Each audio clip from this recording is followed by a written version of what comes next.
My name is Greg Massi, and this is episode 21 of The Color of Air, a podcast about the musical journey. So we're back after a month off or so.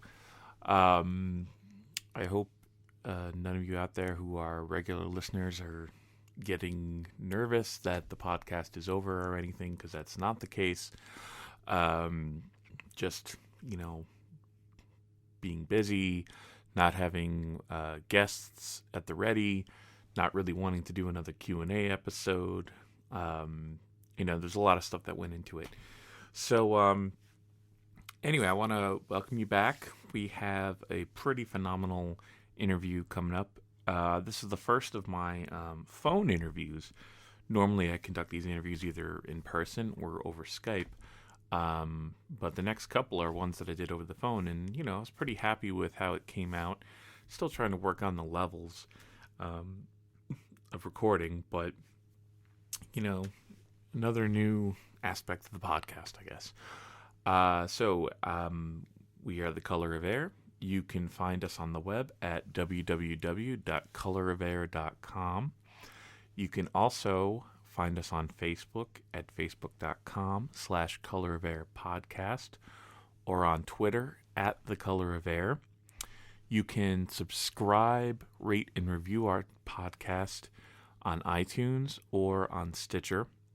And we really recommend that you do that you subscribe and you rate and review in the iTunes store, especially because those kind of things help us get noticed, and help in the long run of, kind of building sustainability for the show.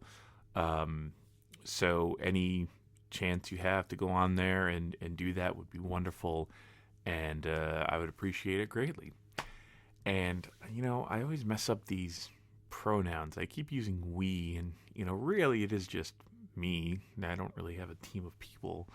But it just seems better just to say we, I guess. But anyway, we, whoever, would really appreciate if you took the time to do that. Also, if you have any comments, questions, or concerns, please feel free to contact us at colorofairpodcast@gmail.com. And speaking of the email, I started this week by introducing a topic of the week, where I had asked, the title of it was called "What Does Avant-Garde Mean to You?" And it was more me asking for comments about, what kind of stuff or what kind of subgenres does subgenre mean anything to you, because as I grow older, I'm really losing touch with the idea of there needs to be a super descriptive, interesting sounding genre attached to a band before I'll even give it a listen. I'll just listen to it and see if I like it, We got one response, which I'll read in a second, but that, I'm not taking that as a sign of failure. This is an ever-growing podcast, so, I'm going to keep up with it. And if I only get one response to each time or no responses, I'm still going to keep doing it because eventually that's what I want. I want this to be an interactive podcast.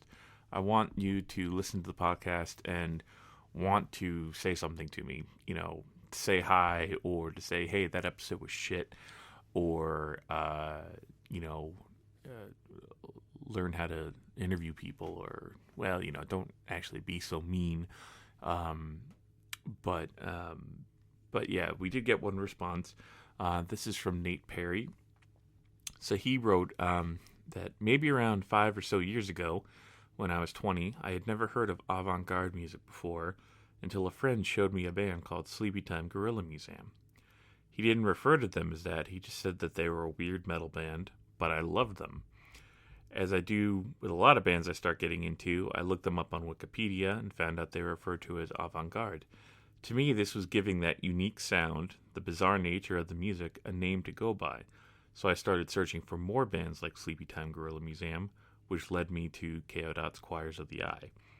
The opening track, Marathon, had me taken aback because it was extreme, noisy, with all sorts of instruments I don't typically hear in metal music being tossed into this swirling dissonance of chaos. it sort of reaffirmed the idea to me that avant-garde music was music with a lot of depth, even if on the surface it may seem a little too crazy to understand. But as time has gone on, I found myself less questioning what avant-garde is and what the differences between avant-garde, experimental, and progressive music are. And let me just interject here that I agree with that last statement, because I do feel that a lot of those terms do get kind of used interchangeably, kind of to achieve the same purpose, even though they may not exactly, what exactly is the experimental music? What defines it as experimental? You know what I mean? Or if a band uses kind of a weird instrumentation, but they're playing fairly basic things, are they really being progressive? Or avant-garde for that matter. So I agree with Nate on that. I think those three terms do get thrown around kind of to describe the same thing, which again, and he even says, but to me they all seem like they're the same thing. Correct. That's my exact opinion. So I have to agree with your original sentiment that it's a genre given to a band that is somewhat indescribable, which I don't think is necessarily a bad thing. The nature of avant-garde bands has always been one of, quote, either I'm going to like it after 20 listens or I'm not. But either way, I'm certainly not going to be into it on the first listen. So thank you, Nate. That was actually a really cool response. I kind of, like I said, I agree with a lot of what he's saying. So cool. So we have one response. Yay. So, so next week I'll introduce another topic of the week, probably around Monday, most likely Monday night, given the way I record these things. And so stay tuned. And, if you feel the urge after you listen to it to submit a response, please do. I would love to be to the point where I get too many responses to read on air. So keep them coming. I'd love to hear from you, from all of you. So, what's been new with me? It's been a month. For those of you interested in what's new with me, it's been kind of a beginning of a kind of a crazy year for me. Obviously, New Year's resolutions. Everybody makes the same silly New Year's resolutions they never keep. Like, I'm going to lose 20 pounds. I'm going to lose 50 pounds. I'm going to get in shape. I'm going to do this. I'm going to do that. I tend to stop doing those myself. And I more approach it from the perspective of, and did I go over this in the last episode? I don't know. But I go over it in the sense of, what is kind of a goal I'd like to do better this year. And it's always music, because those of you who know me know that, it took me forever to get Ballaset's first CD out. It took forever to get Ballaset's EP out.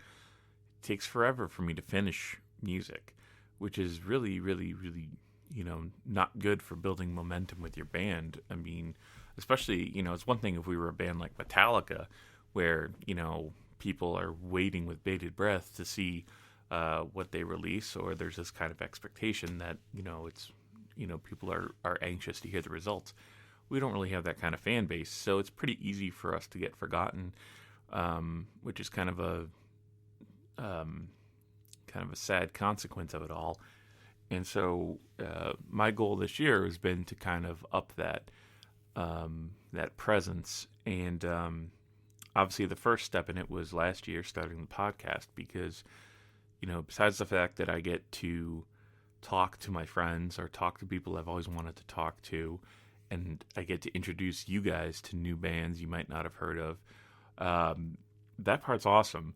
But the bonus to it is that it does create, a little bit of promotion every single week for myself and the music that I'm working on, which, in case I didn't mention it already, you can find on the web at www.retconrecordings.com. So, I've been, working with the other people in Ballaset, trying to get stuff finished a lot quicker so that we can have this new album out this year. And I hope to have more information on that for you sooner. But a couple roadblocks got into the way. the first thing is money. Recording an album costs a lot of money. Studio time, producers, I guess I'm technically the producer, but engineers, mixing people, mastering people, artwork. It's a lengthy process. I mean, if I told you how much I spent on the first Battleset album, you would have thought I was crazy, because of, especially given how little it actually sold, and how many, copies I have sitting in my basement. For me to tell you that I spent upwards of probably $10,000 to $15,000 on that record, you might think I'm crazy, but that's the reality of it. It's just the way things. Maybe it wasn't 10 to 15,000, but it was a lot. It was a lot of money. And when all is said and done with this new record, it'll be another one that's about $10,000 at least of money sunk into it. And it's a labor of love, but at the same time, we're not bankrolled by anybody. We don't have a real label behind us. We don't have financiers. So I guess this is a big, long promotional thing to say, hey, please buy something from us, because any money you give towards us will greatly help us to achieve our goal this year of finishing this album. So as a result, I've had to kind of postpone a lot of actual studio time for the first few months this year. And so I really kind of stepped up my home recording game.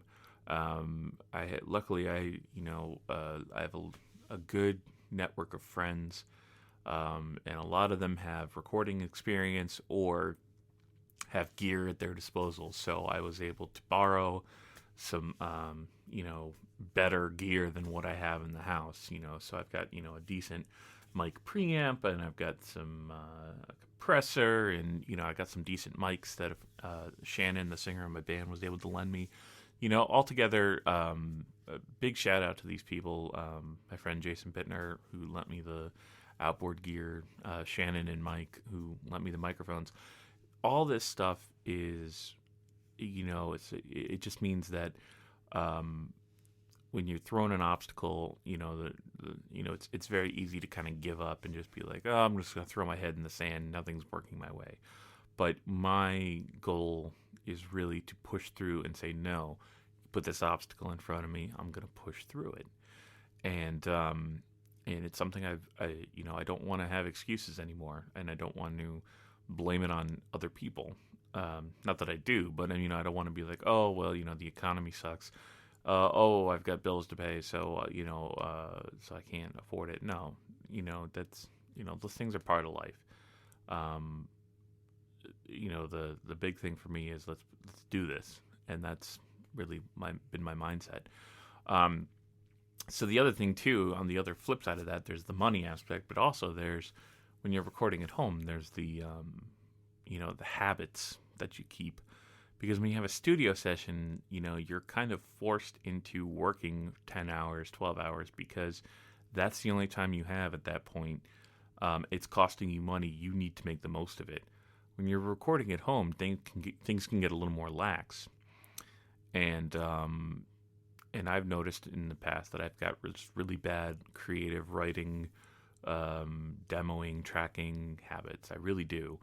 So, and I think that also contributes a lot to the delays in my music. So my goal was to change that around. So to that end, I decided to take part in the RPM Challenge this year. For those of you who don't know, the RPM Challenge, it's just an online thing where the challenge is to write and record an album in a month. And they choose the shortest month of the year, February, to do it. And the goal is to write either 10 songs or 35 minutes worth of music. So, you may ask why I'm doing this in the middle of working on Battleset, and I agree with you, it's kind of crazy, but the point is the basic songs for the Battleset album are done. What I'm working on now for that are lyrics, vocal melodies, and right now it's really just lyrics and vocal melodies. So I have this ability now to, if I come up with a song on my side, throw it towards the RPM project. So far, I'm about 2 songs in, and it's going pretty well so far. And I'll announce more information on it later, specifically my collaborator, because I'm working on lyrics for Balisette, I don't want to have to devote part of my lyric writing time to something other than Balisette. So I outsourced the lyrics to somebody else, and so far it's working out pretty great. So yeah, more information on that soon. So enough about me. I know you're like, oh God, get on with the guest. We don't want to hear about you. Well, maybe you're not saying that. I hope you're not saying that. But after getting that all off my chest, let's move on. My guest this week is Colin Marston. Multifaceted, multi-talented engineer, bass player, guitar player, war guitar player. I've known Colin for years. He was at the very first show. His band, Behold the Arctopus, played with Chaodot in the very first show we ever did in New York City, which was, I think, our second gig total as a band. And he's just been a really great friend for, 13 years.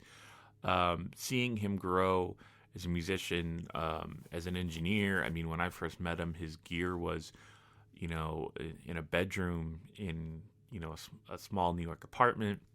And then he moved to a small studio in another New York apartment until finally he's in his new big studio that he has in Queens, Menegroth, the Thousand Caves.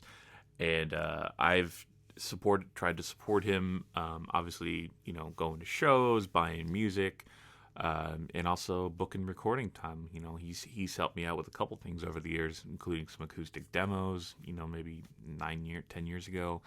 I did a little bit of extra tracking for Balisette with him. He's the one who actually mastered the first Balisette album. I mean, he's just a really cool guy. He's one of the coolest people I've known, and he's just been a really good friend over the years.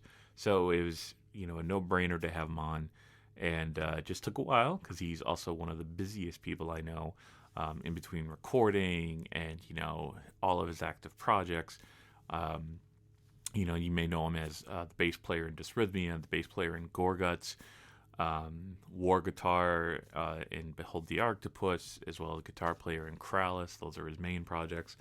And, he's had a bunch of other projects over the years. One that, a lesser-known project you might not know about, Byla, which is an album he did with Kevin Hufnagel, kind of an ambient album. I believe it's on Spotify. For those of you who want to check it out, I really suggest doing that. Those albums are amazing. So yeah, Colin Marston, and he's a good friend, and I hope you enjoy the interview because we had a lot of fun doing it. So you're gonna hear the sound of my computer booting up for a second.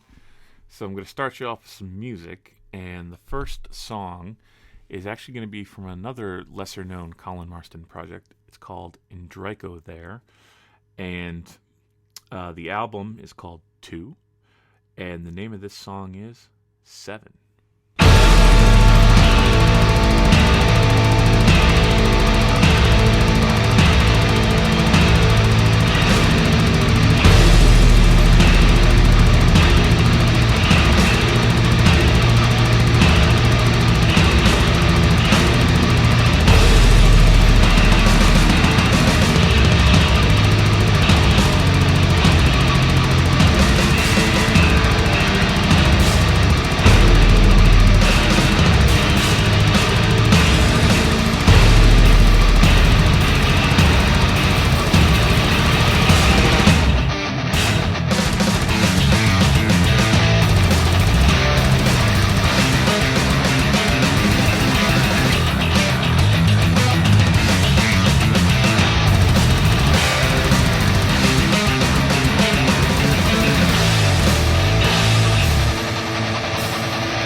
Hey Colin, how are you? Doing good. Self?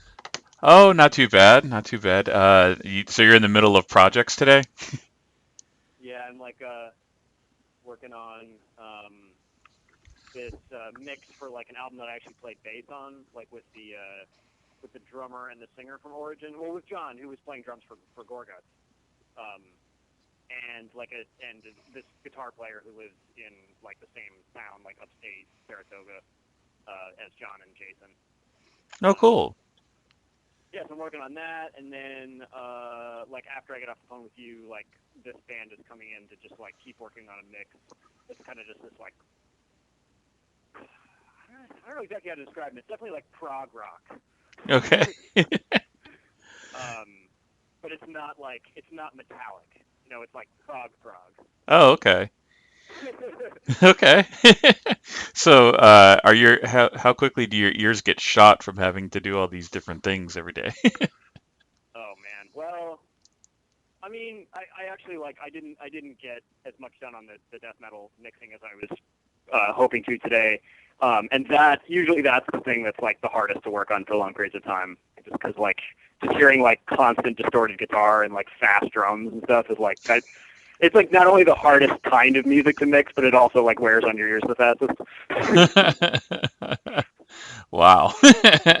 Well, And the so that that's whatever. But then the like the band that I'm doing after I get off the phone with you is like um it's like challenging in its own right because it's one of these bands where they have like a million tracks of stuff going the whole time. So there's like fucking 50 vocal tracks and like not the whole time, but I mean like there's all like every time there's vocals there's like 4-part harmony and lots of different effects in different sections and lots of keyboards and two guitars and so on. So it's like that's dense in its own way, but that mix is a little further along, so it's going to be just sort of doing the tweaks. oh, cool, cool. Well, I'm glad you were able to find time to be interviewed for the podcast. Oh yeah. No, it's my pleasure.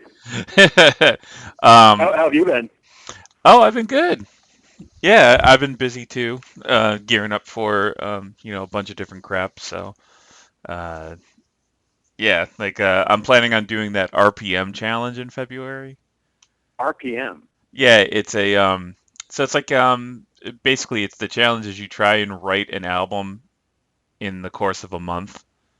Like write Oh, okay. I've heard of similar things. Yeah, yeah. There's like a novel writing one. There's it's like it's not so much, whether or not you're going to make the best thing in the world, but more it's to help you try to break really bad creative habits which prevent you from Right. moving forward. Yeah. So I'm gonna start doing that. Basically, I ran out of money, so I don't have the ability to go into the studio for a while. So I've been kind of building up the home studio, like basically Cool. borrowing gear from people. So I borrowed like That's the way to do it. It's not, borrowing gear from people is also really cool too because it actually gives you the ability to like familiarize yourself with stuff that you otherwise like. How do you like try a fancy microphone? Like you like what are you going to just drop a couple $1,000 on something that you don't even know if you're going to yeah. like? Yeah, exactly. And so, I mean, it was nice because a friend of mine had a UA 1176 clone that he made, Oh, and cool. some sort of Neve clone, and so I've got like a better preamp and a Better compressor. compressor. Yeah. Yeah, and Cool. and then my singer, her boyfriend like bought a whole bunch of gear a long time ago, and he doesn't use it. So she's like, "Well, I brought these microphones over when we were doing vocals," and I'm like, "Okay." And she brought over like a couple AKG C414s, and I was just Oh, like, perfect. "Yeah, I know." I was just like, "Do you mind if I could borrow these for a little while?" Because Oh, that rules. I think I can put these to use. So Excellent. yeah, Well, yeah, and you even have like I mean at the house and stuff like you even have like some rooms that probably wouldn't sound bad to record in too. Like you wouldn't even have to like just go into a tiny vocal booth. Like you might even be able to get like some cool, like ambience. yeah. Well, we did some verses for a song in my basement, and they came out really good. Oh, cool. Awesome. The basement itself is pretty dead, sound wise, so that actually worked out pretty well. And and then my bass player was over last week, and we were trying to do upright bass, you know. So I was actually trying to, I've never recorded upright bass before, so. It's challenging, yeah. But it's challenging. But I felt like I did okay. Cool. So, and if all else That fit, I found that like for upright you need like you don't need anything. You can do anything anyway. But like I found that one thing that's really helpful is using a mic that's almost like overly bright because okay, it's such a sort of quiet and mellow instrument that it's almost like if you want it to like exist in a mix with a bunch of other elements, it's good. Like I use this one tube condenser mic for upright a lot. That's like it's kind of too bright and sibilant on most things, but like for something that has a kind of deader, more rolled off high-end sound, it can like bring out detail and kind of like help it cut through a mix. oh, that's a good idea. Well, it was cool because my new bass player, like for some strange reason, he's got this weird, like he's able to hear frequencies a lot better than me. And so like, we were sitting there listening to it and he's like, "Oh, well, just using like the basic, digi EQ." He's like, "Oh, boost that thing here and try to move this up." And he actually could tell what it needed, and we were able to Cool. get like a pretty cool sound. So, Great. we'll see. Yeah, and then the other thing with upright too is just like there's so many different like positions you can put the mic in, and they sound so different that like I usually spend a while just like moving the mic around and listening, and just like checking it out from different angles and different heights and different distances and seeing what works. Oh, okay. Yeah. Same with acoustic guitar, like anything that's like acoustic and like has kind of a small sound hole, is like like unlike a horn or something. I feel like that with that it's like a little easier to just plop a mic in front. But yeah, with something like that has like a like a stringed instrument that's acoustic, like the placement of the mic like changes the vibe so much. Yeah, totally. Yeah, so yeah, I'm just experimenting and learning, which I think is how everybody does it. So Yeah, yeah, exactly. and but that brings up a good point. This is something I was thinking. I didn't really write out any questions for the interview, but now when you got started doing the recording thing, now for a while there, weren't you actually in lieu of actually asking for money, you were having people pay you in gear, isn't that right? Is that how you got your start? Did I do that?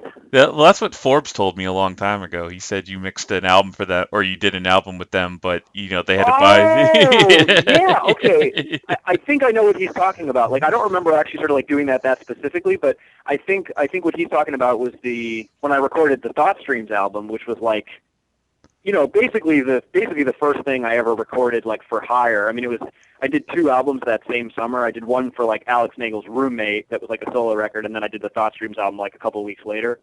And yeah, I think what we did was the arrangement we came to was like they like paid me enough money to buy like a 414 and like a D112 or something. So I had like a like a low frequency dynamic mic, and I had like a kind of all-purpose condenser mic, and then I used it for their sessions. So Oh, okay. like, because I didn't really have anything in the way of gear then. I was borrowing like a computer and a Motu interface and using Digital Performer like from the place that I went to grade school that I would like teach summer school at. Mm-hmm. I borrowed that rig like over the summer, and then I think that's what he's talking about. That would make sense because I like didn't really have any mics except the SM57s from there. So I was like, all right, well, if we want to get like a couple decent mics to record this, and you're going to pay me something anyway, then if you just sort of like front it in advance, I'll have better stuff to work on your Oh, okay. See, I misinterpreted the story. Well, I mean, ostensibly that's correct, but I don't remember exactly. Like, I don't think I did it that specifically after that ever. But like that trend hasn't stopped necessarily because I ended up actually the band that I'm working with tonight.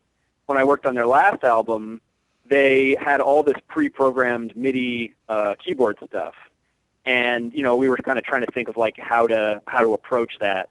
And since they're like a very much like a prog band, I was like, oh well, a lot of this would sound great with like Mellotron sounds, and I used Weasel's like Mellotron sample bank for like one part of the Behold the Arctopus record. Mm-hmm. And I was like, oh, this software is great, and I'm like a total nerd for Mellotrons, so I ended up like buying the Mellotron.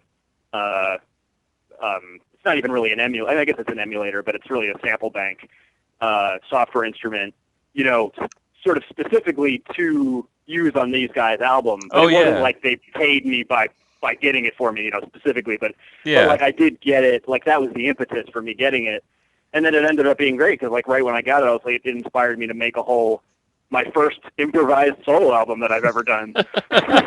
And so that came into being. And then I've had that to use on sessions since. So, in a sense, that still happens to this day. Is that the M-Tron? Yeah, the M-Tron Pro. Yeah. Yeah. Of course, now since I got it, there's probably like 2 newer versions. But it has so many sounds on it that I didn't associate with Mellotron. There's classic like violins everybody's used to hearing, and the flutes and choir and stuff. But there's so many other sounds in there that are like the obscure Mellotron sounds that like are super fun.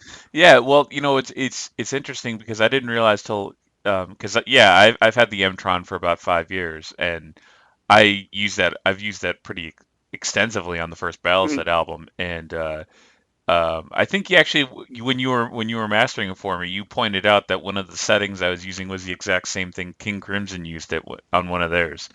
It was like chances are it is. Cause every now and then, like when I go to certain patches, I'm like, oh yeah, that sounds like Starless, or But the thing is too, I think they, like any of those bands, probably layered like a couple different. Oh, I'm sure. Tones, on all those, like in the Court of the Crimson King, it's probably like 3 tracks of Mellotron with different sounds, and so it's hard to get just like that one sound. Right. But that's cool. That's good. That's what makes those records sound unique. Yeah. Well, the other interesting thing is, I don't know if you ever saw the original commercial from the '60s for the Mellotron, like the original. There was like a video or. I don't think so. It was kind of like an infomercial, basically, and a British infomercial. And this is before all the prog rock bands got a hold of it, and the purpose of the Mellotron was to be a parlor instrument. It was right. And so that's why when you're looking at the banks, there's some of those banks where it's like you hit the button and it's like it plays the whole thing. Like a rhythm track. Yeah, like a rhythm. And so the idea was, and it shows this like hoity-toity British people having a dinner party, and the guy's like, oh, come see my Mellotron, and then he's like, I can control the chord changes and the rhythms with my left hand, and he's like, can I play the melody with my right hand? And so he had it. So, I think this is why, like, they only stretch so far. They're very small ranges of those. But so he assigned one half was just the rhythms, one half was, and he's like, I'm an entire band here in my living room or whatever. And so that's why there's all those like kooky, weird like rhythm sounds and things you would never expect to use, like these like cha rhythms, and stuff like that. And even I even discovered through getting that like there's a really quiet Mellotron intro to the album Thrax by King Crimson, which is like the one they did in the '90s. Yeah, and that is just like a holding down a key preset. Yeah. No, that's the one you pointed out to me because I used that same preset on a Balisad. Oh, okay, yeah. Then there you go. Yeah, that's and I think like there's a couple times where like they change keys, like to make the melody like go to a different chord range or whatever. But yeah, that's totally like the one, and I was kind of like, it's. I almost feel like they put it there just as like a nudge, wink, Mellotron thing, for people that knew that instrument. Yeah. Yeah, that's cool, man. That's really awesome. My favorite sound in it, though, oddly enough, has become like there's an Ebo guitar sample, and I like there's like the half speed option, and if you half speed that, it's like a really great like synth bass sound. Oh wow! All right. See, all the time. And I'm not as experienced with the M-Tron Pro because I'm kind of a Luddite when it comes to programming and especially synths. So, I was always the number of switches and things kind of confused me. So Right. I still just use the first Mtron, which doesn't have all the fancy stuff, just has the basic Mellotron sounds. Yeah, I think the main difference is just that this one has a bigger sample bank. I mean, It there's does. It like a does. built-in delay, and there's a filter sweep, Yep. and you can control attack and release and stuff. And maybe you can't do that on the No, the original Mtron, one. yeah, the Mtron is just basic. I mean, yeah, it's just basic. But yeah, that's cool. Um, so there's like, yeah, there's. I know we only have a short amount of time, and I was like, well, there's a gazillion things I could ask you about. Oh, we got time too, because also these guys are probably won't be here till like 7:15. So Oh, okay, all right, cool. Well, one thing I was kind of curious about, because I don't think I've ever talked to you about this in person, is I was kind of curious about how you um, develop the idea to start your own studio and how that process works, because now your studio is pretty big and pretty in demand, and it's but getting bigger. It's like every time I walk into the studio, there's like an extra room. oh my No, I'm just kidding. well, what I meant is that I mean because I think like it's tough because I always felt like you were a pretty responsible guy in terms of like finances and really like getting your shit together to If get. only you could see my bank account. No, I'm just kidding. But I was just kind of curious how you took how you take the idea of being like I want to be an engineer to then creating the studio, like the short story. You don't have to go into too many details. Right. Well, I mean, the how I came to do it. Part of the story is just that I think ever since I started playing music, really, I started recording myself, just on a Tascam cassette 4-track, like Mhm. everybody else in a certain age group, and got into that aspect of it. I think like sort of along with music, and so I was used to doing that, and I think then it was like the period in high school where it's kind of like. What are you going to do after high school? And I remember, talking to my parents and being like, well, I don't really think I want to like keep going to school. Like I really love music and I want to do music with my life. And they were like, basically, no, we're going to send you to college. And like you have to go. So I was like, well, so could I study recording? And they were into that idea. So yeah, I mean, to me, I think it kind of was always what I wanted to do, more or less, because music is always what I've wanted to do, and music as like being a creative musician for a living has always, from day one, seemed to me to be completely impractical. Yeah. Just knowing from an early age that like I wasn't into anything that would ever be commercial, and even if I was, I would almost be worse off if I was into really commercial music, because then I feel like I would constantly be saying to myself, like, you could be, successful financially or something because the audience is there for this music, but you're not. And then, that would probably give me a whole horrible complex. So, just knowing that the option of being financially successful in music has just never been on the table, it's sort of freeing, because now I just make whatever the fuck music I want. I don't care who likes it, who listens to it, who buys it, but I still get to, work in music, like removed from the creative aspect of like composing the music. So to me, that's like makes me much more easily able to like reconcile working on other people's projects, because it's not like I'm collaborating musically with all these people. I'm just like helping them realize the technical side of their creative vision. Right. Yeah. So to me, it doesn't really feel like I'm like selling my creativity short or, compromising at all. And I really do enjoy, like, even if I'm really not into the music of a band, if I'm really happy with the sound of something I've worked on, I get satisfaction out of that. And, it's not like running a recording studio is like a surefire way to make a living, but it's way more practical than like trying to like write and perform music. Yeah. So, so that's the route I followed. And then, I combination of hard work and luck, and here I am. As well, like, I think early on, and I think this is probably true for most people, unless they come from a trust fund or something, like you just have to go into debt. Yeah. Early on. And so, I went into credit card debt and eventually after years was able to pay it off.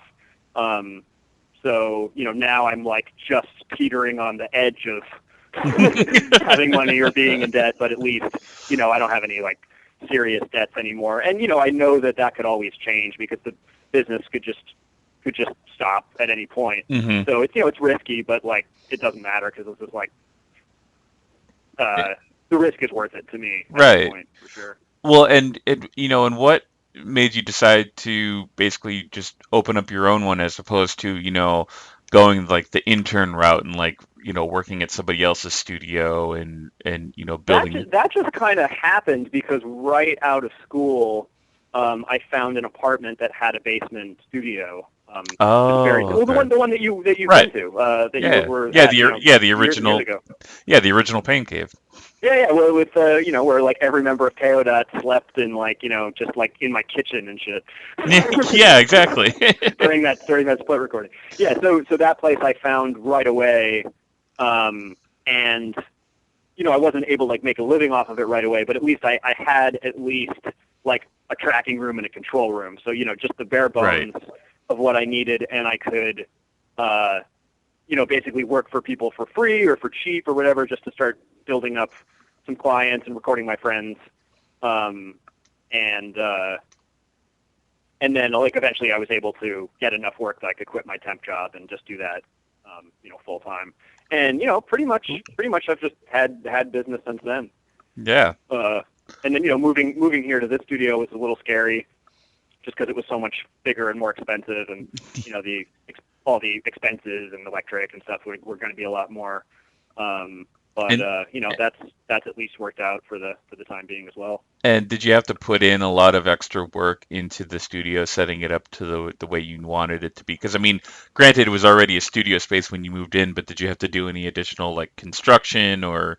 Just a little bit, and that's where that's part of the luck I was talking about earlier, is that both studios I've had were already built as studios when I moved into them. So all I had to do was like set up my own audio wiring. Like the place that I'm in now, there was just a little bit of construction that had to be done, like a couple extra doorways and hallways and stuff put in. But like the base, all the ISO booths were here, the control room was here, the live room was here. I mean, it was a total mess. I think I spent a solid 2 weeks on my hands and knees cleaning plaster dust, because it was like half renovated and then they didn't finish, even though it was of course advertised as a fully renovated studio. Move your stuff in now, and that was not the case. But yeah, so there was a lot of cleaning and setting up to do, but not the major construction, not the layout of the rooms. That was already done. Yeah. And that ended up being really lucky because that's the major expense of opening a studio. Mm-hmm. That's what puts you in debt, tens or hundreds of thousands of dollars. Right. Or more, depending on how ambitious you are. And like I have a dream of maybe doing that someday, but it might not be for a really long time, might be never. And that's okay because really like I love recording and I want to do this for the rest of my life, but I think what's even more important than recording to me is music. Yeah. So as long as I have somewhere to record my own music, then I'll be happy.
it's funny when you bring up music because I remember for a long time I couldn't keep up with how many different projects you were involved in. So so what are you at now? It's not that bad. 'Cause it's like when I look around at all my friends, I feel like everybody else has like a zillion more projects than I do. I mean, I really just have four bands that I play in. Okay.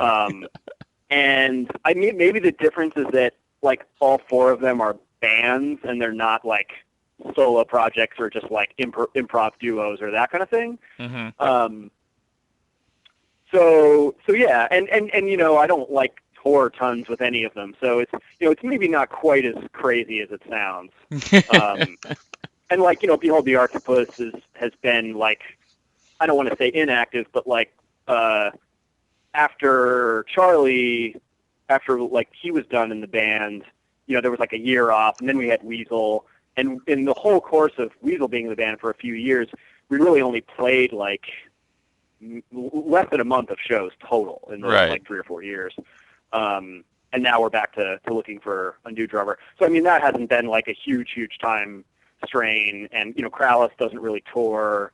Dysrhythmia tours maybe like a month a year, if that, these days. So, I mean, the only like large amount of touring I've been doing recently has been with Gorguts. Okay. So, you know, it's not like some people might think where, you know, you're in a band and that means like you just don't have time for anything else. Right. Yeah. But yeah, so that said, I mean, there's the four bands, and those are all still, you know, active. And then I actually have been just in the past couple of years started to do some improvising, and I didn't really do improvising at all for most of my adult life. I mean, when I first started playing music, I did.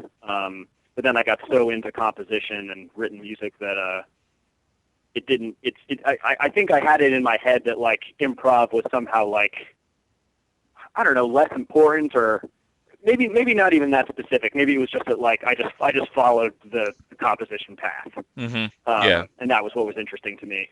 But now I'm finding that I often will get bored of composed music pretty quickly, and like when I want to hear composed music, I don't want it to make any sense to me. Like I don't want it to like be apparent what the structure is right away. So Okay. I find myself listening to more you know, avant-garde classical and types of music where if it is composed, it doesn't sound like a song. You know, it doesn't sound like, oh, there's that part again. Right. Yeah. And yeah, I've been actually like really appreciating free improv and free jazz for the first time, and just kind of like enjoying getting lost in the texture and just sort of enjoying the flow of it, and and also just the approach to music where you're trying to achieve sounds that you wouldn't ever be able to achieve if you sat down and thought about them. Right. So, you know, that's become really interesting to me, and you know, just doing some improvisation with Mick from Krallis, and also with I don't even think I told you, but I got married. Holy shit! I didn't know that. Yeah, so I've been doing a lot of improvising with my wife. Oh well, congratulations! Oh, thank you. Yeah, she's awesome. She's a really awesome pianist and bass player, and she's learning guitar now too as well. So we've been doing a lot of stuff with like 2 guitars, 2 basses, two keyboards, lots of different kinds of stuff. So yeah, I've been really enjoying like a whole different approach to making music these days. And I still really like writing, and I still compose and stuff. But it's been like a nice you know, like fresh look at music. Now, when you're doing the improvisation, what instrument is your primary one? Is it the war guitar or? No, I actually haven't used the war guitar hardly at all for improvising with other people. I've just mainly been guitar and like keyboards. Oh wow! Yeah. All right, cool. Depending on if it's more of like a raging, you know, shredding kind of improv, or like more ambient textural spacey stuff, then I've just been using my basically just been using Logic more or less, just using software instruments and effects and stuff. Oh, cool. Yeah. I think I kind of came. Well, I've never been like a huge like the best. Or I've never been into a lot of like the really deep composed stuff. I've never been a real big classical guy or anything like that. Mhm. But I think I always came from that perspective, kind of like you. Like I was never really a big improviser myself. And it's mostly because I just never thought I was any good at it. Right, But right. but I think I had a similar thing as well. If you don't do it, you just assume you can't do it or something. right, yeah, that was my thing. And I know last year, a friend of mine who was at the place that Arctopus played in Worcester. Oh yeah, yeah, yeah. He The diner. Yeah, yeah, the diner. He's like, oh, we don't have any bands to play tonight, and I just kind of offered. I said, well, I'll do like a free, like an improv drone set or something like that if you want. And so he said, sure. And then he ended up pairing me with a bass player, and we just kind of like fed off each other a little bit. Mhm. I won't say it was the best improv in the world because I'm sure it was terrible. To some people, it was terrible, I'm sure. But to be fair, 'cause, I mean, I was also playing with a guy who was pretty good, and like to be fair, like I felt like I was like, oh, I held my own for a couple measures. Well, that's cool. I mean, that's even if you did that, that was a growing experience. Yeah, And yeah, I think that's another thing that's cool about improv is it's a little bit more about the process maybe than like the outcome. Like composition is very outcome focused, yeah, and with improv, I think it's just about letting that go and just sort of being more in the moment and turning off your left brain a little bit, and yeah. that's nice because it's nice to just not be thinking all the time. Yeah. Well, and I was going to say too, I mean, how do you manage the different kinds? Because while you are in a few different projects, I feel like your style in each of those projects is a little different from each. So, I mean, especially in terms of writing. So, Mhm. Yeah, that's true. how do you keep ideas straight? Like, is it just like, do you just like have an idea in your head and it's like, oh, okay, that's going to be a Gorguts idea. That's going to be a Dysrhythmia, or that's going to be is because Arctopus is all composed on paper first, right? Right. Well, I think that's the main separating factor is that there's never really crossover from the Arctopus material into anything else because that material is written, basically directly to paper. So no other band I do has that as part of the process. Okay. Every other band writes on the instruments. Okay. So that separates that band. With so the only band I played the same instrument in is Gorguts and Dysrhythmia. Hmm. And what's the separating factor there is that for Dysrhythmia, I'm writing songs on bass. And if I write a song, I write it on bass, and then I work on it with Kevin and Jeff, and they layer their parts over top Okay. of my song. They arrange my song, in other words. And then if Kevin writes a song, I'm writing bass over top of his song. In the past, we did a little more of like I would, Kevin would write the beginning of the song and I would write the end of the song, but we haven't done that since some of the songs on Psychic Map. So Okay. pretty much we've gone more of the direction of having like one person write a song and then we arrange.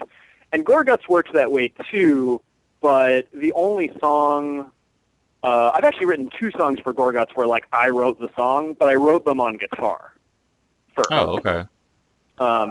And one song is the third song on Colored Sands, and then the other song I wrote we haven't worked on yet, and I don't know if we will or not, but I wrote it a couple years ago, and it's just kind of existed in demo form. Oh, cool. And then when I've written bass to Luke songs, for instance, that's kind of similar to Dysrhythmia, but he already wrote the song, so it already sounds like Gorguts, and I'm just writing a bass line to his guitar part. Right. Exactly. So that's what gives it that identity. And then with Krallis, I'm writing on guitar. That band has a different sound from the other two, so I'm not thinking, I'm thinking of the people in the band. I'm thinking of like the sound of the previous material we've done. Even if it's subconscious, like it's rare for me that like anything could be a this band song or a that band song just because Okay. separation of the process and the instrument and so on. Oh, okay. Cool. So, all right, that's cool. And so, I mean, given like the fact that you're always recording, when do you find time to work on the music? It's tough sometimes. I mean, I've actually been pretty like stressed about that the past couple months, and I have been working on my own stuff too, but it's been like a out of proportion towards the working on other people's stuff in the studio, and that's great because I need the money to sustain this place and so on. But yeah, it sometimes it does end up taking a backseat, and that can be a little frustrating. But yeah, I mean, I really just have to like squeeze it in when I can. So after work, before work, every now and then I can schedule a day off successfully. Usually when I schedule a day off from work, it ends up getting filled up by something that isn't finished. But yeah, I just need to kind of sneak it in when I have time, and every now and then I'll with band practices, it's a little bit easier because we all have to coordinate that, so that just goes on the calendar as if it's work. So that's a little bit easier to follow. But yeah, for some reason when I since my life is sort of ruled by the calendar, like sometimes when I try to put on there write music by yourself, it often ends up turning into something else. I really need to go to the hardware store and fix that doorknob and things like that. Yeah. Well, I mean, because I gotta think it's a little tough because I know if I have a pretty stressful day at my day job and I come home and if I'm exhausted about playing guitar or something like that, it's one thing. But I mean, if your ears are engaged throughout the day doing your job, it must. Yeah. I mean, but luckily, if I'm sitting down to write some music, that's not the same thing as mixing or deciding on a tone of an amp. I mean, that's the kind of critical listening that you really need your ears in good shape for. But when I'm writing music, I could have ear fatigue and it could be at the end of a long day or whatever. And as long as I still have the creative energy, then I can still work on stuff. Okay, cool. But yeah, I mean, really what I would prefer, what would be great is if I could have a day where I wake up in the morning and, have my breakfast and then just work on music first thing. And I get to do that every now and then. And I just need to be better about scheduling that into my life. Yeah. But, it's what ends up happening is it's so, as you probably know, it's so hard to estimate how long a record will take to make.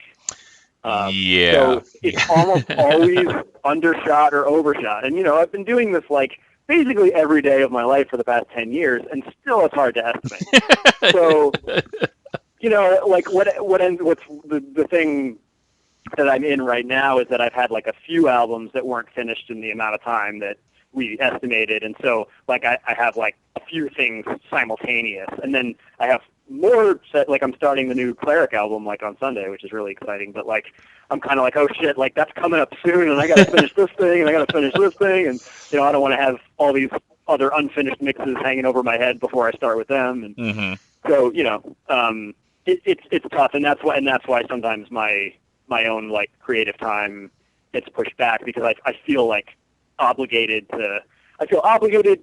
for the clients I'm working with to finish their stuff in a timely fashion if we ran out of time. And I also just it makes me less stressed out to not feel like I have unfinished things hanging. Yeah. So it's all balance, man. It's just it's a weird balancing act. Yeah. Yeah, that's cool. Well, one last thing I was going to ask you about. So, with all this, the projects you've been doing, what are some of the kind of the highlights? Yeah, just a few highlights, because I know you got to do the Atheist remasters. Oh yeah, that was way back when. That was actually at the old studio. Yeah. I mean, what other kinds of projects have you been able to work with other heroes? I mean, obviously besides Gorguts, obviously, but. This is always a tough question because I know that there are answers to this, and I try to think, and it's I can't think of. It's what's your favorite band? And you're just I don't know any band. Well, here, let me look at my computer and remind myself of what I've worked on last year. I guess the follow-up question would be, do you lose track easily?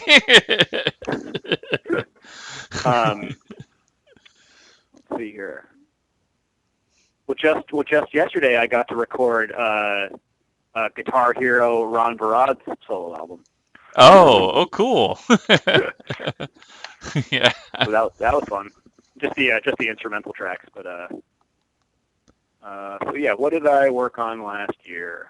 I don't think if there's any standouts here. Yeah, I mean, in terms of like getting to work with people that like I was a fan of, first, and then got to work with. I mean, like I got to produce an album for Jarbo from Swans. Mm-hmm.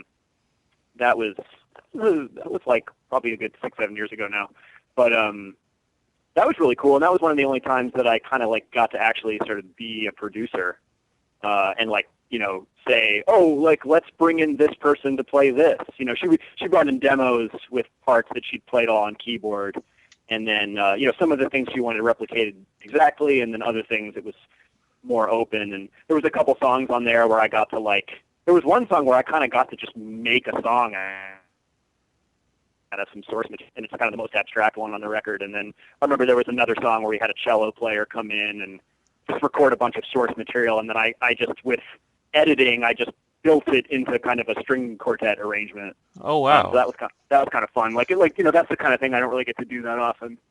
And didn't you mention that on that project? Didn't you also like do a track with Phil Anselmo? And yeah, there was a song I ended up playing the rhythm guitar. Yeah, so it's a hilarious lineup. That song, it's like Jeff Eber doing like a single drum, me playing like acoustic guitar and slide guitar, like bluesy slide guitar. And Jarbo doing the backup vocals and Phil Anselmo doing the lead vocals. And it was also, that was an album where I did a mix, and then kind of at the last minute, rather than finishing it, she decided to work with somebody local. And so like a bunch of some of my original mixes are still on there, but most of the mixes for the songs were kind of like worked on by somebody else who wasn't involved in the record until the last minute. And like the mix for that song is really different. Like the vocals are super loud and dry, and like everything else is kind of very background. So it's interesting because it was like my only real producer role, but it also like it didn't come out the way I wanted it.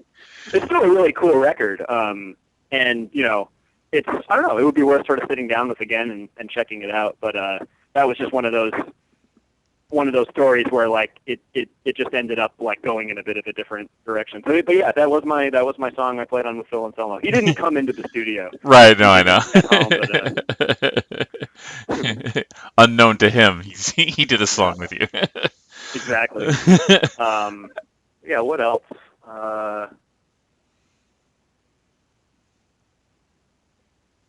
Trying to think if there's any. Yeah, it's interesting. Like, I don't really tend to work with anybody who's that famous or that well known or anything, but I do get to work on like a lot of really cool music, and especially a lot of improvised music from here. Right. Like there's this bass player Tom Blankart, I work on a lot of his stuff, and Brandon Seabrook, who's a guitar and banjo player.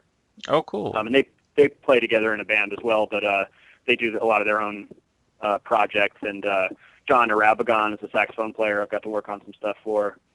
Yeah,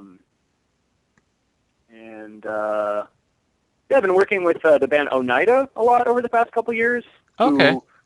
They're like, their sound is a little bit all over the place. I mean, it's not all over the place. They have an identity, but it's like loosely written music. So it's kind of like their process, at least these days, is they seem to go into the studio, they'll record a bunch of raw improvisations, they'll review them over the next few months, they'll pick parts to work on and mix, and then they'll come back here and we'll creatively mix those sections, and then they actually sort of learn that and perform it live and kind of make it into a song. So that's kind of an interesting process. Oh, cool. That I've been exposed to more recently, kind of like halfway between written music and improv. Yeah. And so I guess the next question would be, so what's on tap for you for 2015? Let's look at the calendar. I have no idea what I'm doing like 2 days from now. Okay, well, there's the Cleric album. That's coming up on Sunday, and that'll be like the basic drum tracking, and then they'll do some recording at home and come back in May, I think, for the next session. And then there's this band Sabbath Assembly, which is my friend Dave Nuss's project. He used to be in the No Neck Blues Band. Mm-hmm. And it started one way, and now it's kind of become more of like a rock/traditional metal band. And Kevin's the guitar player, Kevin from Dysrhythmia and Gorguts. Oh, cool. And John DeBlase from Xevious, from like Jeff's other band, and a number of other musical projects, is playing bass on it. And that's an album that we already tracked a few months ago, and so we're doing the mixing for that. And then mixing an album for this band Immortal Bird, that's I think kind of like a black metal band. That's coming up, and then doing the new Panopticon, which is like a one-man black metal band, my friend Austin's project. Mm-hmm. He was going to come out here and record this time, but I think that's not happening anymore, and he's gonna do what he usually does and record at home and then send it to me to mix and so on. Okay. Yeah, and then I got a couple like more like local, like kind of punk indie rock kind of bands lined up. Some festivals with Gorguts. We're playing, I think, just 3 festivals in Canada, and then that's probably it for shows. Okay. For this year, we did a lot of tours. This past year, we were supposed to do 3 Europe tours. We only did 2. We did 2 Europe tours, 1 U.S. tour, Japan, Australia, and New Zealand. Oh wow! So I was doing a lot of traveling, and so we're planning on getting together before this first festival in March to start working on a new EP, which Luke has already written a good 17, 18 minutes of. Oh, cool! And sent us like a guitar and program drums demo. So I've just started to work with that. So that'll probably happen this year. We'll probably record that, like later in the year. And the new Krallis album we were supposed to start recording already, but Lev was having some ankle issues from a bum pair of shoes. So that and actually Garyon, which is the duo of Nick and Lev from Krallis, they were scheduled to record too, and so we pushed that back. So that'll happen at some point, in the next few months as well. Wow. And yeah, Behold's looking for a new drummer, so whenever that happens, we'll keep slugging along. I've had 4 new songs written for a while, so there's already new material. Mike's had some songs that have been unfinished for a while, so there's material already written for that band. There's a bunch of new Dysrhythmia songs. I don't know if we'll be ready to record this year or not. So cool. Yeah, so all the bands I'm in are sort of in the writing mode, which is my favorite. Okay. Well, yeah, it also means you don't have to go. You can stay at home more. Yeah, and that's it's good for finances. Just the expenses at the studio are so high that I pretty much, even if a tour does good, like I still suffer financially. And that's becoming more and more okay, because I think in general I'm just not as excited to tour as I used to be, period. So I like making it, doing more strategic tours and just doing fewer and better. Right. Yeah. Totally. If possible. I mean, I think that's the way a lot of people are going. I mean, it seems like a lot of people our age are doing that. They're just like, yeah, I'm too tired to drive across the country for 6 weeks. Yeah. It's the romance of it dwindles a little bit with age. Yeah. Exactly. Well, hey man, thanks for taking the time, man. I'm glad I was able to catch you in between sessions. Yeah. It was awesome to talk to you. Yeah. And what's the best website for people to go to check out stuff? Would it just be the 1000caves.com? I mean, I don't have any kind of website that I like update with news and stuff. Like I have, my studio website, but that's just, contact information and out of date photos. I just did a bunch of studio improvements actually, so I've kind of been meaning to redo the website a little bit. But yeah, so that's just for getting in touch with me about recording and mastering and mixing and stuff. All right. But yeah, I don't do social networking. So I just exist in the world. Cool, man. Well, I'll look forward to seeing you soon, hopefully. I know I'll be in New York a bunch over the next coming months, getting ready for that Stone thing Toby's doing. So. Oh, what's the Stone thing? Oh, he's doing a retrospective at the Stone in August, and Cool. The first night is Maudlin of the Well. Oh, okay. And then is it like a Toby week or? Yeah, it's a Toby week. It's like, Okay, gotcha. I forget. It's like the first night's Maudlin of the Well, and then so I'm doing that night. I'm playing with him, and then K.I.Dot's doing Choirs of the Eye, so I'm going to play with them for that. Wait, that's in August, you said? Yeah, August 25th is the week, I think.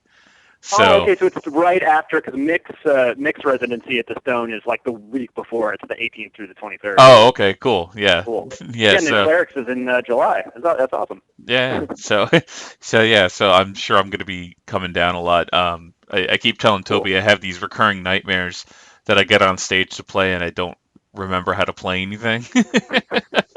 Well, the easiest way to accomplish that dream is just to not learn the song. So yeah, you can just make sure that's what'll happen. Yeah, exactly. So there won't be that anxiety of if it will happen. Yeah, I know. But I'm sure I'll be coming down for some rehearsals here and there over the summer. So hopefully I'll see you at some point. Yeah, that'd be great. All right, cool, man. Well, have a good night. You too. I'll talk to you later.